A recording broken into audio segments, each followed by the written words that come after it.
छठ पूजा क्यों करते हैं? छठ पूजा भारत का एक प्राचीन और अत्यंत पवित्र पर्व है, जो मुख्य रूप से बिहार, झारखंड, उत्तर प्रदेश और नेपाल के कुछ हिस्सों में बड़े श्रद्धा और भक्ति के साथ मनाया जाता है। यह त्योहार सूर्यदेव और उनकी बहन छठी मियाँ की आराधना का पर्व है। माना जाता है कि छठी मियाँ सूर्यदेव की शक्ति रूपा है, जो मानव जीवन को आरोग्य, सुख और समृद्धि प्रदान करती हैं। छठ पूजा की शुरुआत त्रेता युग से मानी जाती है। पौराणिक कथा के अनुसार जब भगवान श्री राम लंका विजय के बाद अयोध्या लौटे, तब माता सीता ने कार्तिक शुक्ल षष्ठी के दिन सूर्यदेव की उपासना की थी। उन्होंने संतान की दीर्घायु और परिवार की सुख समृद्धि के लिए व्रत रखा। उसी दिन से यह परंपरा आरंभ हुई।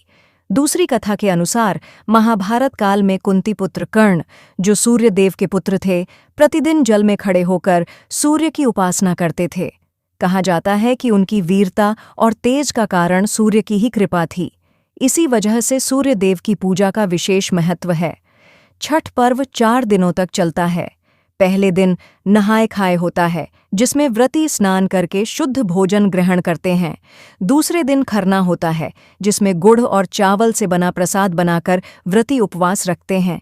तीसरे दिन शाम को संध्या अर्घ्य दिया जाता है, जब सभी भक्त सूर्यास्त के समय अस्त होते सूर्य को जल और दूध से अर्घ्य अर्पित करते हैं। चौथे दिन प्रातःकाल उषा अर्घ्य दिया जाता है, जिसमें उदय होते सूर्य को अर्घ्य देकर व्रत पूर्ण किया जाता है।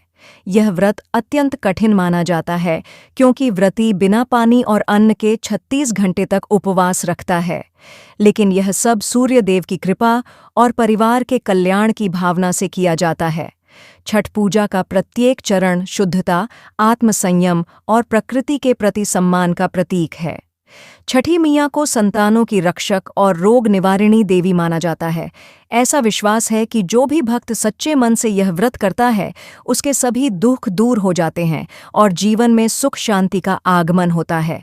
इस प्रकार छठ पूजा केवल एक धार्मिक अनुष्ठान नहीं, बल्कि प्रकृति, जल, वायु, सूर्य और मानव के बीच संतुलन का प्रतीक है।